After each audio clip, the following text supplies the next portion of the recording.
Mundial ham tugadi. Endi katta futbollar qaytguncha, klublar futboli qaytguncha eng katta mavzu albatta transferlar mavzusi bo'ladi.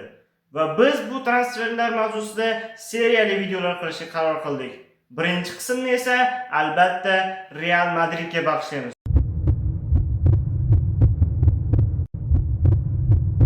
Chunki Real Madrid bu transfer oynasida eng faol bo'lib turgan jamoa. Video boshlanishidan oldin obuna bo'lib, like, komment qoldirishni unutmang. Va yoqsa agar do'stlaringiz ulashib qo'ying. Va biz boshladik do'stlar. Florentino Perez saylov oldi bergan barcha va'dalarni bajarmoqda. Ya'ni klubga yana top transferlar qilmoqda. Yana pullar sarflanmoqda do'stlar. Va klubning eng katta transferi albatta bu Jose Mourinhoning Special One'ning klubga qaytishi bo'ldi. To'g'ri, aytishingiz mumkin, Jose Mourinho qarigan va uslubi eskirgan bo'lishi mumkin. U katta klublarda ishlamayapti oxirgi paytda. Lekin ishoning do'stlar, u kelgan maqsadi boshqa. Ya'ni u klubga boss bo'lib keldi. Futbolchilarga, egoga ega futbolchilarga kim bu yerda aslida xo'jayin bo'lish kerakligini, murabbiy aslida eng katta shaxs bo'lishligini klubda shuni tushuntirish uchun keldi u. Mayli 1 yil ishlar, 6 oy ishlar, lekin u klubning tizimini bemalol o'zgartira oladi deb ishonaman men. Menga bu transfer shaxsan yoqdi. Endi futbolchilarga to'xtalsak, menga eng yoqqan futbolchi transferi bu Marco Cucurellaning transferi bo'ldi albatta. Chunki Marcelo ketgandan keyin Realning chap qanot himoyasi bo'shab qolgan edi va buning o'rnini juda ham kuchli qoplay oladigan, juda ham to'liq qoplay oladigan futbolchi endi keldi. Marco Cucurella hozirgi kunda chap qanotdagi eng zo'r himoyachi desak mubolag'a bo'lmaydi. Uni mundialda ham ko'rdik.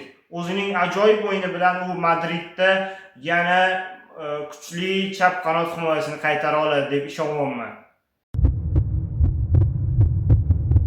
Chap qanotda mayli aytib o'tdik. Endi o'ng qanotga to'xtalsak, Denzel Dumfries Real Madridga keldi. Endi Real Madridda dunyoning eng kuchli o'ng qanot himoyachilari bor. Ya'ni Trent Alexander-Arnold hujumni eplasa, uning o'rniga tusha oladigan Denzel Dumfries esa universal futbolchi. Nega Carvajal ketgandan keyin Trent Alexander-Arnold olib kelganini o'zi tushunmagandim. Chunki Trent faqat hujumni o'ylaydigan himoyachi. Endi Denzel Dumfriesni olib kelib Real Madrid ajoyib ish qilmoqda. Chunki Denzel Dumfries ham himoyada o'ynay oladi, ham hujumda o'ynay oladi va tezligi ham juda yuqori va Realning uslubiga ham juda mos keladi. Xullas, endi Real Madridda ikkita uchar qanotlar bor. Real Madridning qanotlari juda xavfli ko'rinish olmoqda do'stlar. Qaymoq ranglardan yarim himoyada bir ajoyib yurish ko'rdik do'stlar. Bu Bernardo Silvaning transferi. U erkin agent sifatida jamoaga qo'shilmoqda. U aslida Barselonadan takliflar olgandi va juda yaqin qolgandi.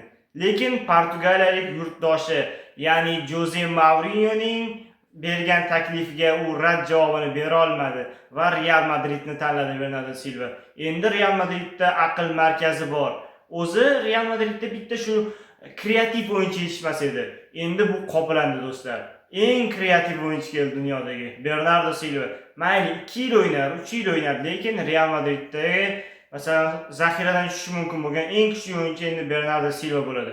Juda ham katta ishonch bag'ishlaydi yarim himoyaga. Bu yo'g'i qiziq do'stlar. Hamma kutayotgan transfer, Yan Diamandining transferi Real Madrid tomoniga burilib ketdi. Uni top 5 ning barcha kuchli jamoalari o'z safida ko'rishni xohlagan edi. Hatto Barselona ham, Manchester City ham, Arsenal ham unga takliflar jo'natgan edi. Lekin u Real Madridni tanlayapti do'stlar. 19 yoshli hujumchini Olisening o'rniga olib kelish niyatida Real Madrid. Olisega avvalroq taklif bilan chiqqan edi, to'g'ri Real Madrid, lekin Bavariya noreal summalar bilan keldi. 250 million, hattoki o'sha 300 millionga ham borib qolish mumkin bonuslar bilan deb keldi va Real Madrid tabiiy 19 yoshli hujumchini tanlash tabiiy Wengerni. Ya'ni Yan Diamandining ko'rdik, salohiyati juda kuchli, xuddi Olisedaqa salohiyati, u ham o'ynab bera oladi va Vinicius agar Arsenalga ketsa, uning o'rnini shunday qoplaydi.